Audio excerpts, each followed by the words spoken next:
우선은 대세 상승을 일으키기 위해서는 일자리가 먼저 들어와야 됩니다. 근데 이 일자리가 탄력을 받으려면 주거 기능도 같이 들어와야 돼요. 주거 기능도. 그래서 일자리와 주거가 같이 들어와야 돼요.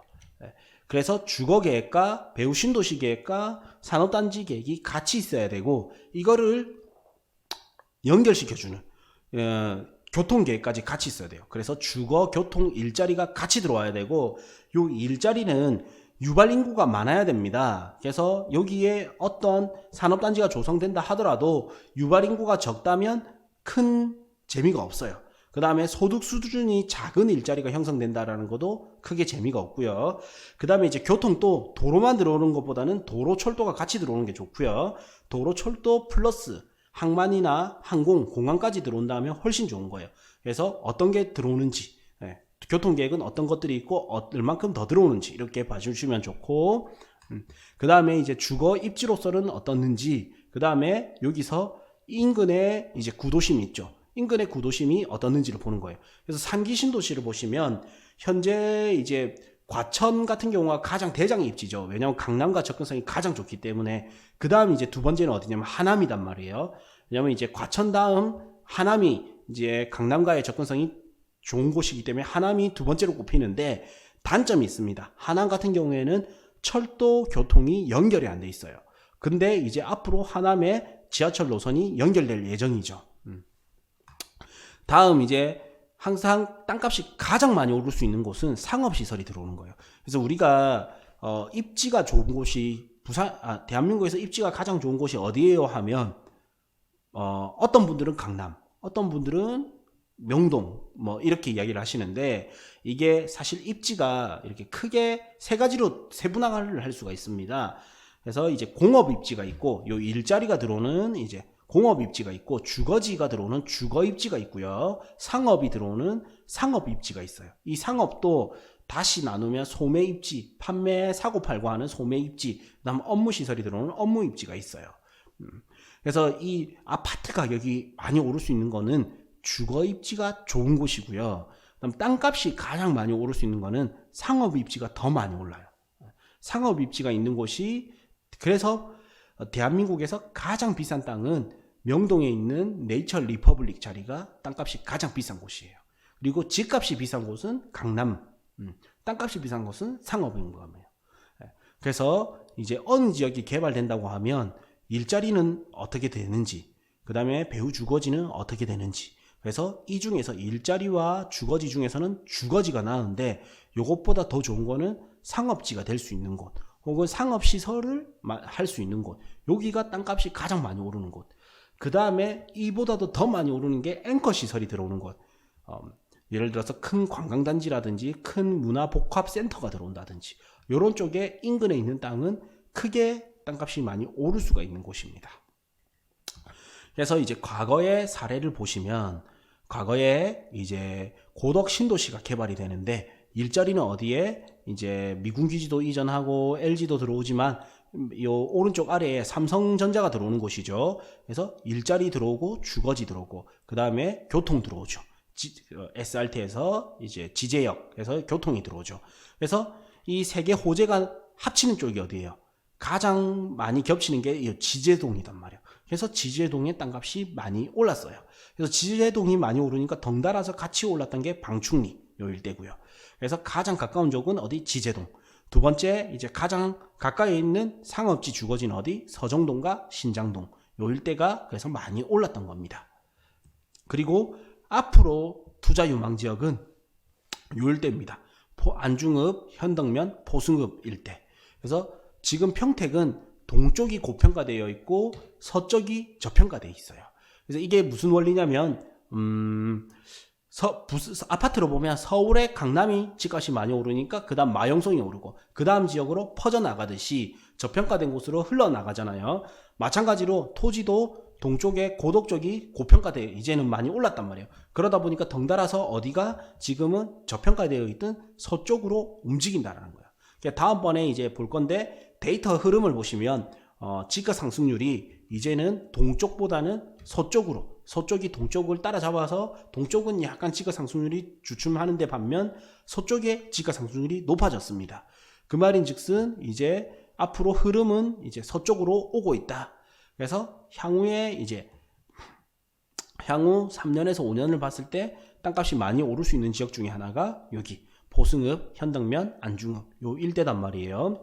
다음 이제 안중읍에는 여기는 경제자유구역이라는 큰 호재가 있고요. 요 안중읍 일대는 요때 당시에 과거에 주춤했던 이유는 고덕신도시 동쪽에 먼저 개발이 되는 거. 항상 어떤 지역이 개발될 때 동시에 이 지역이 동시에 개발할 수가 없어요. 왜냐하면 예산 등의 문제 때문이죠. 예산에 한계가 있기 때문에 10년치 세금을 미리 못 걷잖아요. 매년 세금을 걷잖아요. 매월 매년 이렇게 세금을 걷는데 이 세금에 따라서 이제 지자체 예산이 편성이 되는 겁니다. 그래서 어디를 더 먼저 개발시키냐? 평택시 도시기본계획을 보면 고덕이 도심에 들어갔습니다. 그렇기 때문에 고덕을 먼저 개발시켰고요. 도시기본계획이 이제 바뀌면서 고덕과 여기 일대가 안중, 포승 요 일대가 이제 이 두 개의 도심으로 들어가는 거예요. 그냥 앞으로는 요 서쪽이 이제 많이 오를 곳입니다. 예전에 강남이 영동의 부도심이었다가 도심으로 됐듯이 요 일대가 부도심이었는데 이제 도심으로 됐어요. 그래서 안중, 현덕, 포승 요 일대가 이제 핵심 지역이 됩니다. 그래서 전체적으로 평택 지역이 전체적으로 좋다 이것보다는 입지적으로 보면 포승, 현덕, 안중 요 세 군데를 유심히 봐야 된다. 그래서 포승과 현덕은 경제자유구역 이게 이제 탄력을 받기 시작하는 거예요. 과거에는 고덕에 예산이 들어갔고 현재는 이제 포승, 현덕에 들어올 것이기 때문에. 그리고 안중에는 아무래도 서해안 복선전철이 있죠. 이거를 조금 더 세밀하게 보기 위해서 미래철도 DB라는 사이트에 들어오시면 이 사이트에 들어올 수가 있어요. 그래서 지역별 구분 혹은 개통 시기별로 해서 찾을 수가 있습니다. 그래서 우리는 안중에 이제 서해안 복선전철을 찾는 거예요. 그래서 지역별 구분에 들어와서 서해안 복선전철 이렇게 들어오는데 여기에 표가 나오죠. 신호등 표시가 나오는데 빨간불은 계획 구상 단계, 그 다음에 노란불은 계획 단계, 녹색불은 이제 시공 단계입니다. 그래서 시공 단계의 계획이 이제 곧 실현을 개통을 앞두고 있는 거예요. 좀 안정적인 거예요. 빨간색은 구상 단계이기 때문에 아직 너무 길게 남았어요. 그래서 계획 및 시공 단계를 보시는 게 좋습니다. 특히 이제 시공 단계에 다다르는 것을 보는 게 좋아요. 그래서 서해안 복선전철은 시공 단계죠. 그래서 노선을 보시면 송산에서 화성시청, 향남, 안중, 인주, 합동, 그 다음에 홍성까지 이렇게 연결이 되는 거예요. 네, 그래서 안중을 이제 이래 보시면 포승지구 이렇게도 이런 데서도 개발 계획이 이렇게 나오죠. 포승지구, 안중, 포승지구, 안주지구 이렇게 나오는데 어쨌든 안중을 보시면 여기가 2019년 7월 10일 날 이제 그 국토교통부 고시가 떨어졌는데 실시계획 변경 승인이 났습니다. 그래서 사업 시행 기간을 2020년 12월 31일까지 해서 1년 연장이 돼서 2022년 12월 31일까지 2년 연장이 됐네요. 그래서 2022년 12월 31일 완공 예정입니다. 그러면 지금 기간을 생각해서 지금이 이제 투자로서는 과거 대비 가격은 올랐겠지만 앞으로 더 많이 오를 시기는 현재 지금이다. 하면 요거를 이제 네이버 지적 편집도도 보고 카카오맵 지적 편집도도 보는데 네이버 지적 편집도로 보면 여기에 이제 굵어지죠, 갑자기. 그래서 여기에 역사가 들어올 것으로 예상이 된다. 이거를 V월드에 들어갑니다. V월드에 들어오면 국토교통부가 운영하는 공간정보 오픈 플랫폼 지도가 있어요. 그래서 이 사이트에 들어오셔가지고 도시계획에서 도로, 그 다음 교통시설을 같이 클릭을 해줘요. 그래야 이거는 도로, 교통시설은 철도가 나오는 거예요. 그러면 도로, 철도가 같이 표시가 되는데 여기가 어디? 이제 미래의 안중역이 들어올 것이고요. 여기에 빨간색 도로가 뭐예요? 계획도로라는 거예요. 아, 여기에 안중역이 들어오고 여기에 계획도로가 들어오겠구나. 그러면 송담 힐스테이트, 평택 송담 힐스테이트 아래쪽으로 해서 도로가 여기로 나오겠구나. 그러면 계획도로가 여기로 생기는데 이거를 더 크게 보니까 여기 선이 있죠. 이 선 따라서 이 선이 보이죠. 이 선에 따라서 이제 어떻게 바뀌고 있는지를 보는 거예요. 그래서 이 선 안에 들어가는 게 도로부지죠. 그러면 여기에 소유권 이전이 어떻게 됐는지를 보는 겁니다. 등기부등본을 떼보셔도 되고 디스코를 떼보는 거예요. 디스코를 떼보니까 국유지로 돼 있어요. 그러니까 여기는 도로가 되기 위해서 이미 보상이 들어가고 있습니다. 그 말인즉슨 뭐다? 여기는 언제가 됐던 간에 꼭 날 도로다. 꼭 생겨날 도로다라는 거예요. 언제가 됐던 간에 이미 토지 보상이 들어갔기 때문에 꼭 생길 도로다. 그래서 여기가 연결이 되면 요거에 맞춰서 이제 이 인근 땅을 보는 겁니다. 그래서 여기는 계획도로가 날 것이다. 그래서 여기도 보시면 이제 아직 개인이죠. 그러면 여기는 아직 토지 보상이 안 나갔구나.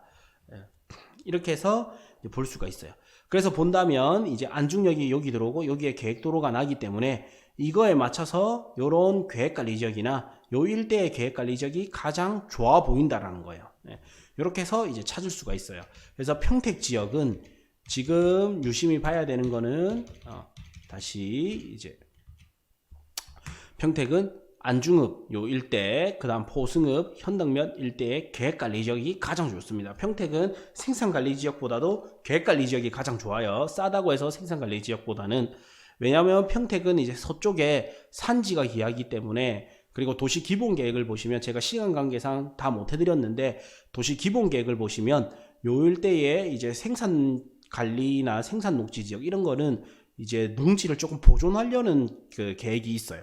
그래서 계획관리 지역이 좋습니다. 평택은. 그다음 봅시다. 이제 세종시도 마찬가지인 거예요. 세종시가 여기가 개발됐습니다. 원리는 똑같아요. 그래서 세종시가 개발되면 가장 가까운 쪽이 뜨는데 북쪽으로는 연기면, 동쪽으로는 북악면, 연동면이 있고 서쪽으로는 장군면이 있고 남쪽으로는 근남면이 있어요. 그래서 여기는 도시의 순위를 보시면 남쪽의 도시가 가장 큽니다. 남쪽에는 대전, 좌측에는 공주, 우측에는 청주, 이렇게 이제 도시의 규모를 보니까 북쪽에 연기면은 그 위에도 세종시가 있죠. 그 다음 더 위로 올라가면 천안 이렇게 연결이 된단 말이에요. 그럼 가장 큰 데가 어디예요? 주변 도시 중에 가장 큰 데가 어디냐면 바로 대전입니다.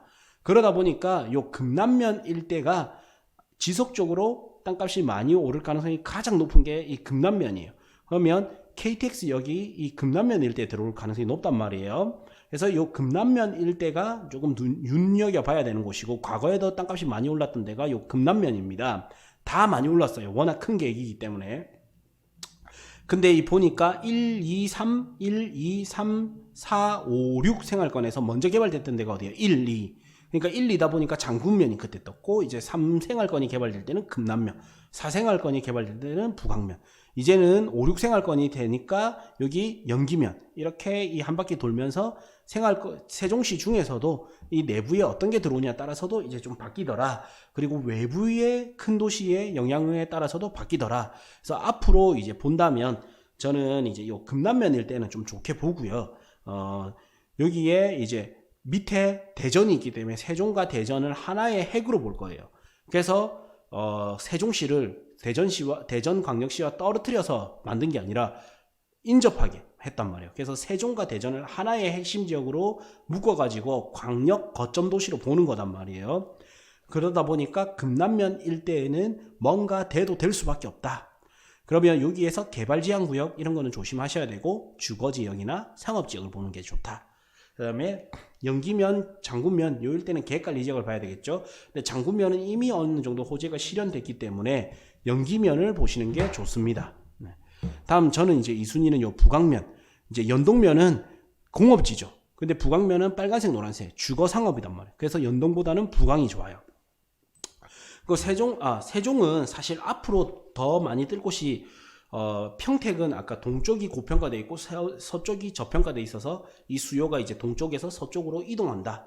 근데 세종은 남쪽이 저평가돼 있고 남쪽이 고평가, 북쪽이 저평가돼 있습니다. 그래서 북쪽에 오면 조치원읍, 원래 도심이었죠. 세종의 원래 큰 쪽이 조치원읍이고, 그 다음 전동, 전이로 연결이 되는 거예요. 그래서 조치, 전이, 전동, 전이, 전동 이렇게 연결되는 거예요. 그래서 위에서부터 보면 천안에서부터 전이, 전동 이렇게 해서 청주 공항까지 이렇게 연결이 되는 철도 계획이 있어요. 그래서 본다면 아무래도 빨간색, 노란색이 가장 큰 조치원읍, 이쪽이 이제 핵심 지역이 될 거고요. 다음 이제 투자금 대비 수익률이 높은 곳이 어디냐면 전이면입니다. 전이면에는 빨간색, 노란색이 이렇게 보이죠. 지적도로 보면. 다음 이제 전동면 이쪽에 전이 여기 있는데 여기에 계획관리 지역을 봐야 되죠. 빨간색, 노란색이 없단 말이에요. 그래서 저는 만약에 이제 투자를 한다면 가장 1순위는 세종시에서는 전이면일 때. 왜냐하면 투자금 대비 수익률이 높을 곳. 좀 안정적으로 들어가고 싶다면 조치원음. 근데 투자금 대비 수익률을 본다면 전이면. 실제 이제 투자금 대비 수익률을 이렇게 계산한다면요.